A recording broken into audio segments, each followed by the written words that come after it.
Hello मेरे प्यारे साथियों, कैसे हो? उम्मीद करता हूँ अच्छे होगे और मन लगा के पढ़ाई कर रहे होगे। तो जैसा कि आप लोग जानते हैं कि आपके बोर्ड एग्ज़ाम्स चाहे वो 10th के हो या 12th के हो काफ़ी नज़दीक आ चुके हैं और आप लोग तैयारी भी कर रहे हैं।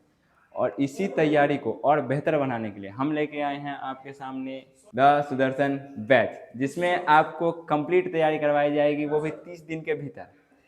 और इसमें वही क्वेश्चंस पढ़ाए जाएंगे जो आपके बोर्ड एग्जाम्स में आने वाले हैं या आने की संभावना है। तो चलिए बिना देर किए हुए शुरुआत करते हैं। तो आते हैं पहले क्वेश्चन पे।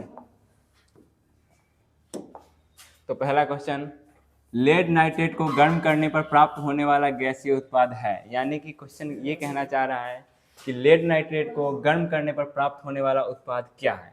तो ध्यान देंगे, लेड नाइट्रेट का सूत्र होता है PbNO3 और इसको गर्म करना है। गर्म करने का मतलब जब भी गर्म करने की बात आए तो यहाँ पे आप लोग लगाएंगे डेल का साइन, क्योंकि गर्म करने के लिए हम लोग यूज करते हैं डेल का साइन।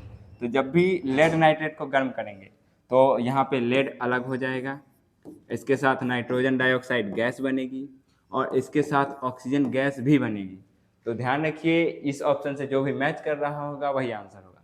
तो सबसे पहले में सिर्फ ऑक्सीजन गैस है, ये आंसर हो सकता है। दूसरे वाले में नाइट्रोजन डाइऑक्साइड है, ये भी आंसर हो सकता है।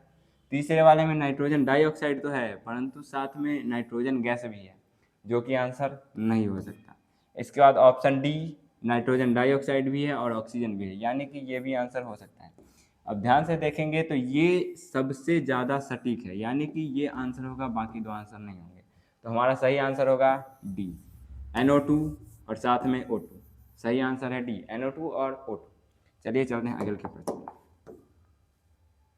ये रहा आपके सामने दूसरा प्रश्न, जिसमें पूछ रहा है सोडियम हाइड्रोक्साइड और जिंक की अभिक्रिया से कौन सा उत्पाद बनता है।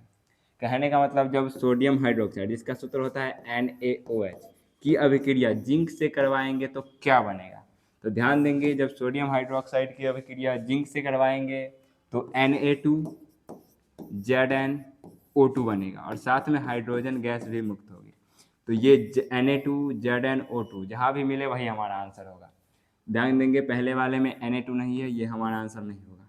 दूसरे में Na2ZnO2 और साथ में H2O भी है, यानी कि यही हमारा आंसर होगा, यानी कि हमारा सही आंसर हो जाएगा बी। चलते हैं अगले प्रश्न पे। ये रहा आपके सामने तीसरा प्रश्न, पूछा जा रहा है कि लाल तप्त लोहे पर जलवाष्प प्रवाहित करने पर कौन सा यौगिक बनता है। कहने का मतलब, लोहा चाहे वो लाल तप्त हो या फिर वो ठंडा हो, लोहे का सूत्र हमेशा होता है Fe। और कहा जा रहा है कि जलवाष्प, जलवाष्प हो, जल हो या बर्फ हो, तीनों का सूत्र होता है H2O। ध्यान देंगे, लाल तप्त लोहे पर जलवाष्प प्रवाहित करेंगे तो इससे बनेगा, चूंकि हम लाल तप्त लोहा लिए हैं यानी कि हम इसको गर्म भी कर रहे हैं। तो ध्यान देंगे, यहाँ पे बनेगा Fe3O4 और साथ में हाइड्रोजन गैस मुक्त होगी। ध्यान रखेंगे, गैस के बगल में हमेशा ऊपर की ओर तीर लगाते हैं, यानी कि तीर का साइन हमेशा ऊपर की ओर होगा। ध्यान देते हैं, ये ऑप्शन जहाँ भी मैच हो जाएगा वही हमारा आंसर होगा। पहला FeO, ये फेरस का ऑक्साइड है, यानी कि ये हमारा आंसर नहीं होगा। Fe2O3, ये Fe2 है, अगर Fe3O4 होता तो हमारा आंसर हो जाता, ये भी हमारा आंसर नहीं है। ऑप्शन सी में Fe3O4, जो कि सटीक हमारे रिएक्शन से मैच कर रहा है, यानी कि हमारा आंसर होगा यही। तो हमारा आंसर है सी, Fe3O4। राइट आंसर सी होगा। चलते हैं अगले प्रश्न पे। प्रश्न संख्या 4।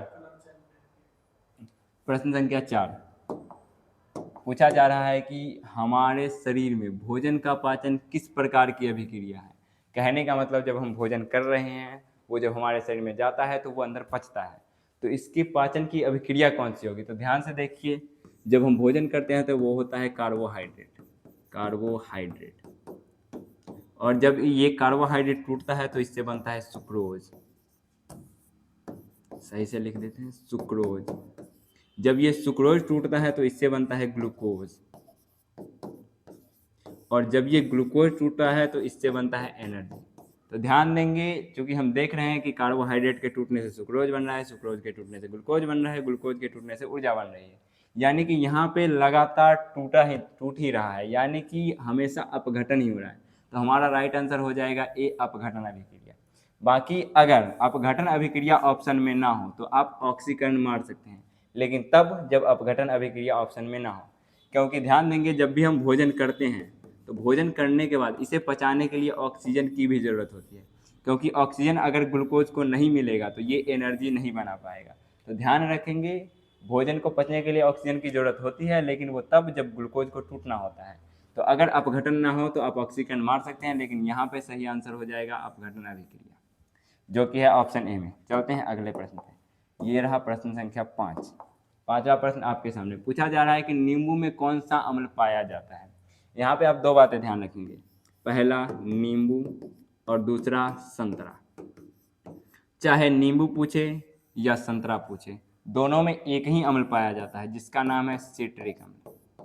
तो ध्यान रखेंगे, ये भी प्रश्न में आ सकता है कि नींबू की जगह संतरे कर दे तो पूछेगा संतरे में कौन सा अम्ल पाया जाता है, तो वहाँ पे भी मारना है सिट्रिक अम्ल। या पूछे नींबू में कौन सा अम्ल पाया जाता है, वहाँ पे भी मारना है सिट्रिक अम्ल। ऑप्शन बी हमारा सही आंसर होगा। बाकी ए टार्टरिक अम्ल ये पाया जाता है इमली में, इसको भी ध्यान रखेंगे कि इमली में पाया जाता है टार्टरिक अम्ल। उसके बाद लैक्टिक अम्ल ये पाया जाता है दही में, इसको भी ध्यान रखेंगे, ये भी प्रश्न में आता है। इसके बाद ध्यान रखेंगे एसिटिक अम्ल, ये भी प्रश्न में आ चुका है। एसिटिक अम्ल सिरका में पाया जाता है।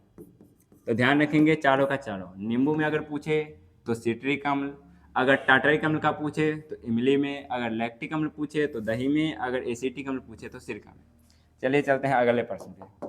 ये चारों के चारों प्रश्न इंपॉर्टेंट है, इसीलिए यहाँ पे डिस्कशन कर रहे हैं हम लोग। आ जाइए, यहाँ पे पूछा जा रहा है मधुमक्खी के डंक में कौन सा अम्ल होता है। प्रश्न संख्या 6 में पूछा गया है कि मधुमक्खी के डंक में कौन सा अम्ल होता है। तो मधुमक्खी पूछे तब भी मारना है मेथेनोइक अम्ल। अभी बताते हैं कैसे। या फिर गलती से मधुमक्खी के जगह चींटी पूछ ले, चींटी के डंक में कौन सा अम्ल पाया जाता है, फिर भी मारेंगे मेथेनोइक अम्ल।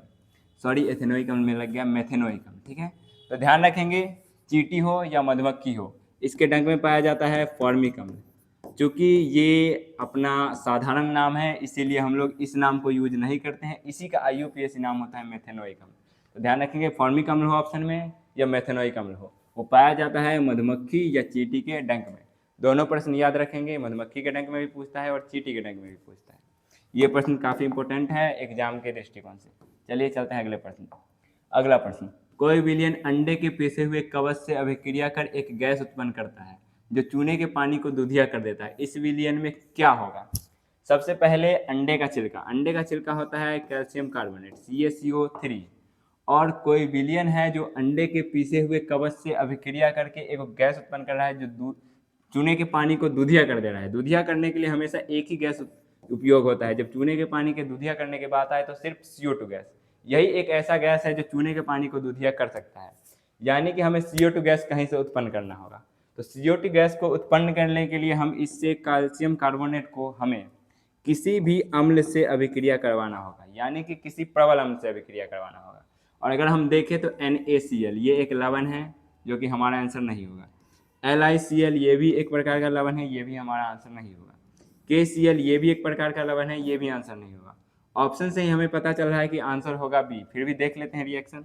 तो ध्यान देंगे, जब HCl की अभिक्रिया CaCO3 से करवाएंगे तो यहाँ पे CaCl2 बनेगा, साथ में CO2 बनेगा और साथ में जल भी बनेगा, और यही CO2 है जो चूने के पानी को दूधिया करता है, और प्रश्न में यही पूछा गया है। तो ध्यान रखेंगे, प्रश्न का आंसर हो जाएगा HCl, जो कि है ऑप्शन बी में। तो हमारा राइट आंसर हो जाता है ऑप्शन बी। ध्यान रखेंगे, ये है हमारा राइट आंसर। चलते हैं अगले प्रश्न। प्रश्न संख्या 8 कह रहा है कि अमोनियम क्लोराइड का जलीय विलयन होता है। कहने का मतलब ये जो अमोनियम क्लोराइड है NH4Cl, इसका हिंदी नाम अमोनियम क्लोराइड और सूत्र NH4Cl। अब ध्यान देंगे, इसका जलीय विलयन अम्लीय होता है। क्यों अम्लीय होता है ये जानेंगे। जब ये बनता है तो इसमें दो चीज़ें लगती हैं, क्योंकि इसमें प्रबल अम्ल चाहिए, प्रबल अम्ल चाहिए और दुर्बल भस्म चाहिए, दुर्बल भस्म चाहिए। सॉरी, भस्म गलती लिखा गया है, भस्म चाहिए। तो ध्यान रखेंगे, क्योंकि इसमें लग रहा है प्रबल अम्ल और दुर्बल भस्म, इसीलिए प्रबल अम्ल जहाँ भी आए इसकी प्रबलता ज़्यादा है, तो इसका जो विलयन होगा वो हो जाएगा अम्लीय। तो इसका सही आंसर हो जाएगा अम्लीय। चलते हैं आगे।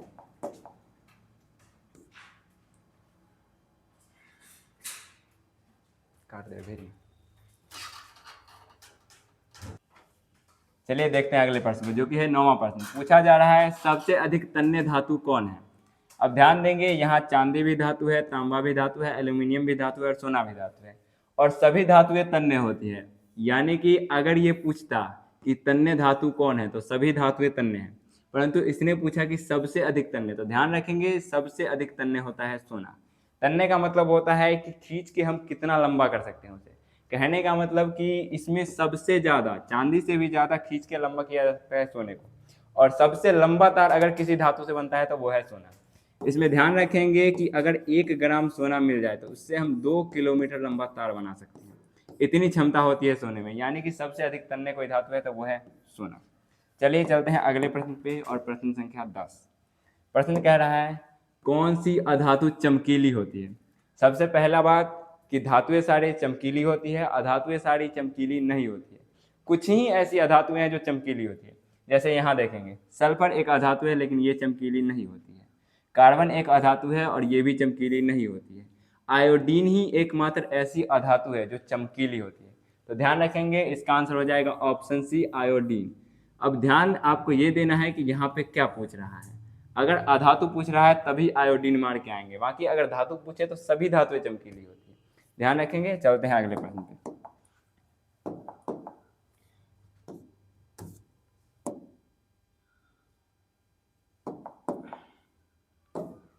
प्रश्न संख्या 11। कौन सी धातु हथेली पर रखते पिघलने लगती है। पिघलने का मतलब कि अगर आप किसी धातु को हाथ पे रख रहे हैं और आपके शरीर के तापमान से अगर वो पिघल जा रही है, यानी कि उस धातु का पहला बात कि आकर्षण बल कमजोर है अंतराण्विक, और वो धातु हो सकती है बड़े परमाणु द्रव्यमान को कैरी कर रही हो, क्योंकि छोटे परमाणु द्रव्यमान वाली धातुएं आसानी से पिघलती नहीं है।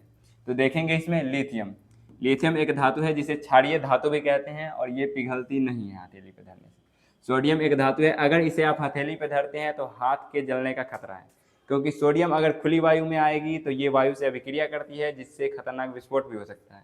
तो ध्यान रखेंगे ये आंसर नहीं है, हमारा आंसर है सी, क्योंकि गैलियम एक ऐसी धातु है जिसे आप हाथ पे रखेंगे और वो पिघल जाएगी। अब कुछ लोगों का आंसर आ रहा होगा कि यहाँ पे मरकरी क्यों नहीं है, तो ध्यान देंगे ये धातु हथेली पे रखने से पिघलती नहीं है। कहने का मतलब पारा, जिसे मरकरी कहते हैं, ये हथेली पे रखने से नहीं पिघलती है, ये हमेशा पिघली हुई अवस्था में ही पाई जाती है, इसीलिए ये ऑप्शन में नहीं है। ऑप्शन हमारा सही हो जाएगा गैलियम, इसका संकेत होता है जी। ध्यान रखेंगे ये पोटेशियम एक क्षारीय धातु है, ये आंसर नहीं होगा। चलते हैं अगले प्रश्न पे। प्रश्न संख्या 12। पीतल किसका मिश्र धातु है। यहाँ पे दो प्रश्न बनते हैं, एक कांसा और दूसरा पीतल। अब दोनों में थोड़ा ही अंतर होता है, कांसा और पीतल दोनों में एक धातु कॉमन है जिसे बोलते हैं कॉपर। ध्यान रखेंगे कांसा और पीतल दोनों में कॉपर होता है, लेकिन कांसा में कॉपर के साथ टीन होता है। ध्यान रखेंगे कांसा में कॉपर के साथ टीन होता है और पीतल में कॉपर के साथ जिंक होता है। तो हमसे पूछा गया है पीतल किसका मिश्र धातु है, तो ध्यान रखेंगे Cu और Zn का। ये ऑप्शन ए में ही है, यानी कि हमारा आंसर हो जाएगा ऑप्शन ए। चलते हैं अगले प्रश्न की ओर, और यह है प्रश्न संख्या 13। पूछा जा रहा है ब्यूटेनॉन चतुष्कार्बनिक यौगिक है जिसका प्रकार्यात्मक समूह है। सबसे पहले अगर आपको प्रकार्यात्मक समूह नहीं समझ में आता है तो एक ऐसा समूह होता है किसी भी कार्बनिक यौगिक में जो उसमें अधिक क्रियाशील हो, जिसपे उस पूरे कंपाउंड का गुण निर्भर कर रहा हो, वही होता है प्रकार्यात्मक समूह। पहले अगर हिंदी में ना समझ में आए तो इंग्लिश में लिख लेंगे इसे BUTANONE। अब ध्यान देंगे इसके नाम के अंत में आ रहा है ONE, और ONE जिसके भी नाम के अंत में आता है वो होता है कीटोन। अब मिलाएंगे ऑप्शन, कीटोन कहाँ मिलता है। सबसे पहले कार्बोक्सिलिक अम्ल, ये कीटोन नहीं है। एल्डिहाइड, ये भी कीटोन नहीं है। ऑप्शन सी में है कीटोन, यानी कि हमारा राइट आंसर हो जाएगा ऑप्शन सी, जो कि है कीटोन। तो ध्यान रखेंगे ब्यूटेनॉन का प्रकारात्मक समूह होता है कीटोन। चलते हैं अगले प्रश्न पे। प्रश्न संख्या 14 पूछ रहा है कि खाना बनाते समय यदि बर्तन की तली बाहर से काली हो रही है तो इसका मतलब है। कहने का मतलब कि अगर आप खाना बना रहे हैं, आप लोग जनरली भी देखे होंगे कि अगर घर पे चूल्हे पे खाना बनाते हैं तो कभी कभी देखे होंगे बर्तन नीचे से काला हो जाता है। तो ध्यान रखेंगे जहाँ भी बात आए बर्तन के तली के काले होने की, वो भी बाहर से, ठीक है, तो बर्तन की तली अगर बाहर से काली हो रही है इसका मतलब कि जो भी ईंधन हम प्रयोग कर रहे हैं वो पूर्ण रूप से नहीं जल पा रही है। अब देखते हैं ये कहाँ पे, भोजन पूरी तरह नहीं पक रहा है। नहीं, ऐसा नहीं होता है। अगर बर्तन काली भी हो रही है फिर भी भोजन पूर्ण रूप से पकती है। आगे देखते हैं, ईंधन पूरी तरह से नहीं जल रहा है, ये आंसर हो सकता है। ईंधन आर्द्र है। ध्यान रखेंगे अगर ईंधन आर्द्र होगा तो वो जलेगा ही नहीं। इसके बाद ईंधन पूरी तरह से जल रहा है, अगर ईंधन पूरी तरह से जल रहा होगा तो बर्तन की तली काली नहीं होगी, यानी कि हमारा सही आंसर हो जाएगा ऑप्शन बी, जो कि है ईंधन पूरी तरह से नहीं जल रहा है।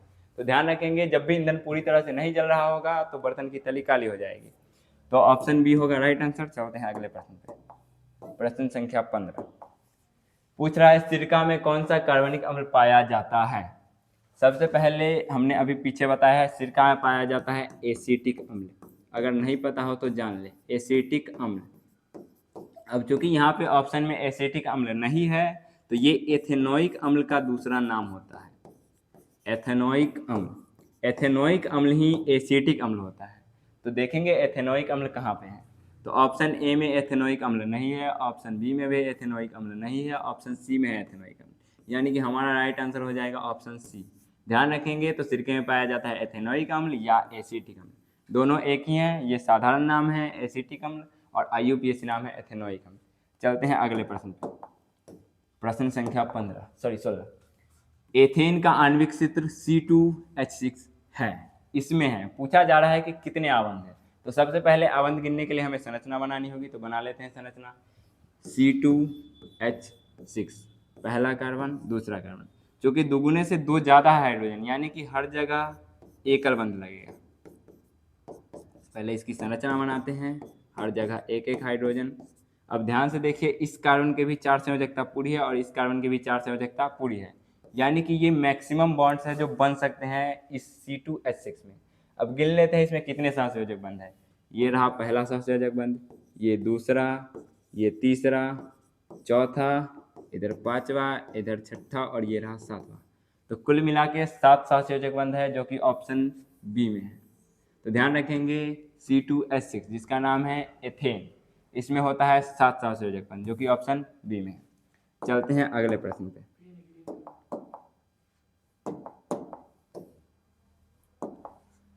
क्वेश्चन नंबर 17 बोल रहा है कि मेडलिफ की आवर्त सारणी में तत्वों के वर्गीकरण का आधार क्या है। मेडलिफ की आवर्त सारणी पूछा है, तो मेडलिफ की आवर्त सारणी वह आवर्त सारणी थी जिससे आधुनिक आवर्त सारणी बनी है। ध्यान रखेंगे, आधुनिक आवर्त सारणी मेडलिफ साहब की नहीं है, लेकिन उन्हीं के अनुसार ये भी सारणी बनी है। बस उसमें जो परमाणु सजाए गए थे वो परमाणु द्रव्यमान के आधार पे, और अभी जो आवर्त सारणी हम लोग प्रयोग करते हैं उसमें होता है परमाणु संख्या के आधार पे। तो ध्यान रखेंगे, मेडलिफ की आवर्त सारणी जो थी वो परमाणु द्रव्यमान पर आधारित थी। और अगर आपसे पूछ ले मोजले, या कहीं कहीं लिखा मिलेगा मोसले, तो ध्यान देंगे इनकी आवर्त सारणी अगर पूछे तो वो परमाणु संख्या पर आधारित है, और अगर मेडलिफ की पूछे तो वो परमाणु द्रव्यमान पर आधारित है, जो कि ऑप्शन डी में है। तो हमारा राइट आंसर हो जाएगा ऑप्शन डी, परमाणु द्रव्यमान। चलते हैं अगले प्रश्न पे। प्रश्न संख्या 18 पूछ रहा है कि आधुनिक आवर्त सारणी के समूह एक के तत्व क्या कहलाते हैं। आधुनिक आवर्त सारणी के समूह एक के तत्व क्या कहलाते हैं।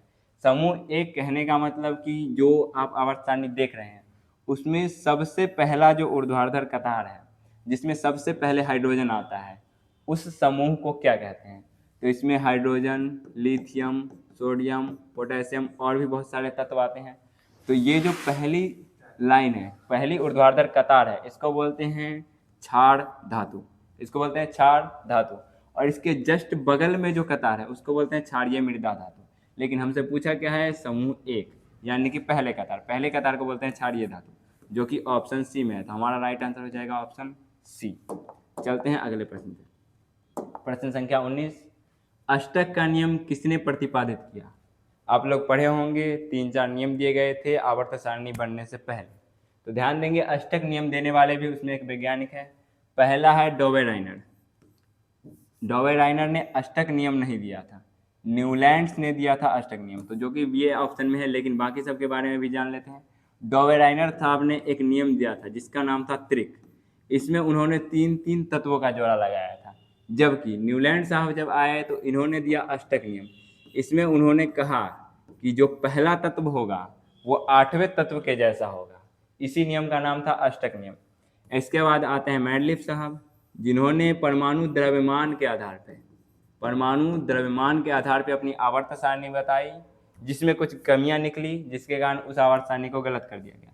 इसके बाद सबसे आखिरी में आते हैं मोसले साहब, जिन्होंने आधुनिक आवर्त सारणी बनाई है, जिसे हम आवर्त सारणी का दीर्घ रूप भी कहते हैं। तो हमारा प्रश्न पूछ रहा है कि अष्टक का नियम किसने प्रतिपादित किया।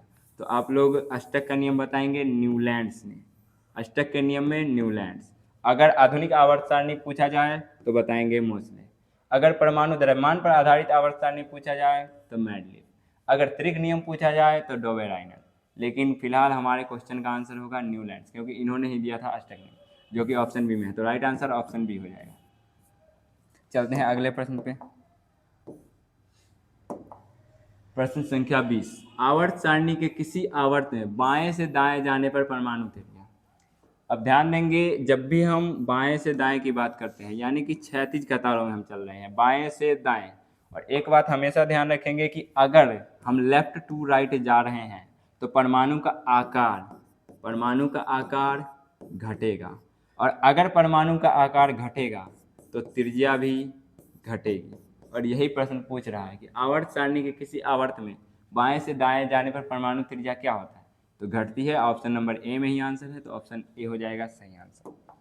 चलते हैं आगे के प्रश्न पे।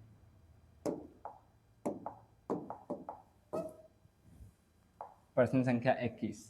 मानव शरीर की सबसे बड़ी ग्रंथि कौन सी है। सबसे बड़ी ग्रंथि की बात आए तो याद रखेंगे यकृत। अग्नाशय भी एक ग्रंथि है लेकिन ये सबसे बड़ी ग्रंथि नहीं है। लार ग्रंथि भी एक ग्रंथि है लेकिन ये सबसे बड़ी ग्रंथि नहीं है। एड्रीनल ग्रंथि भी एक ग्रंथि है लेकिन ये सबसे बड़ी ग्रंथि नहीं है। सबसे बड़ी ग्रंथि अगर कोई है मानव शरीर में तो वो है यकृत। तो ध्यान रखेंगे, अगर सबसे बड़ी ग्रंथि पूछा जाए तो यकृत। प्रश्न संख्या 22। प्रकाश संश्लेषण की क्रिया में क्या नहीं होता है। ये नहीं पूछा है कि क्या होता है, पूछ रहा है कि क्या नहीं होता है। तो पहला बात, जल का टूटना, यानी कि प्रकाश संश्लेषण की अभिक्रिया में जल टूटता है, यानी कि ये हमारा आंसर नहीं होगा। ऑक्सीजन का मुक्त होना, प्रकाश संश्लेषण की क्रिया में ऑक्सीजन भी मुक्त होती है, यानी कि ये भी आंसर नहीं होगा। कार्बन डाइऑक्साइड का मुक्त होना, ध्यान रखेंगे ऑप्शन सी, कार्बन डाइऑक्साइड का मुक्त होना। कभी भी प्रकाश संश्लेषण की अभिक्रिया में कार्बन डाइऑक्साइड मुक्त नहीं होती है। कार्बन डाइऑक्साइड उपयोग की जाती है, मुक्त नहीं होती है। ध्यान रखेंगे हमारा आंसर हो जाएगा ऑप्शन सी। तो राइट आंसर है ऑप्शन सी। डी को भी देख लेते हैं एक बार। कार्बन डाइऑक्साइड का उपयोग, जी कार्बन डाइऑक्साइड का उपयोग प्रकाश संश्लेषण में होता है, यानी कि ये हमारा आंसर नहीं होगा। हमारा आंसर होगा सी। चलते हैं अगले प्रश्न पे। प्रश्न संख्या 23। पितरस का कहाँ से स्रावित होता है। पूछ रहा है पितरस कहाँ से स्रावित होता है। तो ध्यान रखेंगे यकृत से स्रावित होता है पितरस। यकृत से स्रावित होता है पितरस। अग्नाशय से इंसुलिन स्रावित होता है। अग्नाशय से इंसुलिन स्रावित होता है। और छोटी आंत एक पाचन अंग है, उसके बाद अमाशय भी एक पाचन अंग है, यानी कि पाचन तंत्र। ये दोनों पाचन तंत्र के हिस्से हैं और ये दोनों ग्रंथि हैं, जिसमें से यकृत से स्रावित होता है पितरस और अग्नाशय से स्रावित होता है इंसुलिन। यह भी काफ़ी महत्वपूर्ण प्रश्न है जो बिहार बोर्ड ने पूछा है और आगे भी पूछ सकता है, तो ध्यान रखेंगे। प्रश्न संख्या 24। पौधे में वाष्पोत्सर्जन किस भाग में होता है। वाष्पोत्सर्जन कहने का मतलब जल का मुक्त होना, और जल के मुक्त होने के लिए खुले वातावरण चाहिए। तो सबसे पहली बात, जड़ होता है मिट्टी के अंदर, तो यहाँ से ऑक्सीजन मुक्त जलवाष्प मुक्त नहीं होगा। तना होता है खुले में, परंतु इसके चारों तरफ होती है कोशिका भित्ति, तो तना से भी वाष्पोत्सर्जन नहीं हो सकता। पत्ती ही एक ऐसा स्थान है जहाँ से वाष्पोत्सर्जन हो सकता है, और फूल वाष्पोत्सर्जन के लिए बना ही नहीं, ये तो लैंगिक अंग होता है। तो ध्यान रखेंगे राइट आंसर हो जाएगा सी, जो कि है पत्ती। चलते हैं अगले प्रश्न पे। प्रश्न संख्या 25। पादप में जाइलम उत्तरदायी है। पादप में दो प्रकार के कोशिकाएं नहीं बोल सकते, उसे संवहन मंडल के दो भाग होते हैं। सबसे पहला जाइलम और दूसरा फ्लोएम। अब ध्यान रखेंगे पूछा है क्वेश्चन में जाइलम किसके लिए उत्तरदायी है। तो सबसे पहली बात, जाइलम सिर्फ एक ही काम करता है, जल को जड़ से पत्तियों तक पहुंचाता है। जल को जड़ से पत्तियों तक पहुंचाता है, यानी जल का वहन, जो कि ऑप्शन ए में है। अगर बात करें भोजन के वहन की, तो इसको करने के लिए होता है फ्लोएम। फ्लोएम भोजन को पत्तियों से उठाता है और पौधे के प्रत्येक भाग तक पहुंचाता है। अमीनो अम्ल का वहन कोई नहीं करता और ऑक्सीजन का भी वहन कोई नहीं करता, क्योंकि ये खुले वातावरण में मिल जाते हैं। चलते हैं आगे। प्रश्न संख्या 26। रक्त में आयरन की कमी से होने वाला एक रोग है। आयरन यानी कि अब रक्त में जब आयरन यानी कि लोहा कम पड़ जाएगा तो ध्यान रखेंगे एक ही रोग हो सकता है जिसका नाम है एनीमिया। इसमें होता क्या है कि आयरन जो है वो रक्त में हीमोग्लोबिन बनाता है, और अगर आयरन ही कम पड़ जाएगा तो हीमोग्लोबिन नहीं बनेगा, और हीमोग्लोबिन नहीं बनेगा तो उसको बोलते हैं अल्प रक्तता, यानी कि रक्त की कमी हो गई है, और रक्त की कमी से रोग होता है जिसका नाम है एनीमिया। अब मधुमेह की बात करें तो ये होता है इंसुलिन की कमी से। इंसुलिन वही पदार्थ है जो अग्नाशय मुक्त करता है, और इससे ब्लड में जो शुगर होता है, शुगर यानी कि चीनी, उसको कंट्रोल रखने में मदद मिलती है इंसुलिन से। और इसकी कमी अगर हो जाए तो शुगर बढ़ जाता है, जिसे हम लोग बोल देते हैं मधुमेह। टीबी विषाणु से होता है, और उच्च रक्तचाप, ये तो ब्लड प्रेशर जिसको बोलते हैं बीपी हाई होना, वही है। तो ये हमारा आंसर नहीं होगा, हमारा आंसर हो जाएगा एनीमिया, ऑप्शन सी। 27, कूटपाद किसमें पाया जाता है? तो ध्यान रखेंगे कूटपाद सिर्फ एक ही जीवाणु में पाया जाता है जिसका नाम है अमीबा। कूटपाद एक ऐसा अंग होता है जो फिजिकली प्रेजेंट नहीं होता है, लेकिन जब जरूरत पड़ती है भोजन करने की या चलने की तो वो विकसित हो जाता है। कूटपाद को बोलते हैं झूठा पैर। कूटपाद का मतलब झूठा पैर। ये एक ऐसा पैर है जो तभी उत्पन्न होता है जब या तो अमीबा को भोजन करना हो या उसे चलना हो, तब बन जाते हैं कूटपाद। ये वैसे नहीं रहते हैं उपस्थित। अमीबा अपना आकार बदल के कूटपाद विकसित कर सकता है, और ये सिर्फ गुण अमीबा में ही होता है। तो ध्यान रखेंगे ऑप्शन सी राइट आंसर होगा। चलते हैं अगले प्रश्न पे, प्रश्न संख्या 28। खुला परिसंचरण तंत्र किसमें पाया जाता है?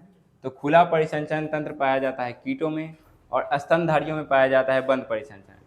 तो ध्यान रखेंगे मनुष्य स्तनधारी है, इसमें खुला परिसंचरण तंत्र नहीं होगा। घोड़ा स्तनधारी है, इसमें खुला परिसंचरण तंत्र नहीं होगा। ऊँट स्तनधारी है, इसमें भी खुला परिसंचरण तंत्र नहीं होगा। तो खुला परिसंचरण तंत्र होगा कॉकरोच में, जो क्योंकि ये कीट वर्ग का एक जीव है। तो ध्यान रखेंगे कॉकरोच एक ऐसा जीव है जिसमें खुला परिसंचरण तंत्र पाया जाता है। चलते हैं अगले प्रश्न पे। दो तंत्रिका कोशिकाओं के मध्य खाली स्थान को कहते हैं। कहने का मतलब एक तंत्रिका कोशिका ये है,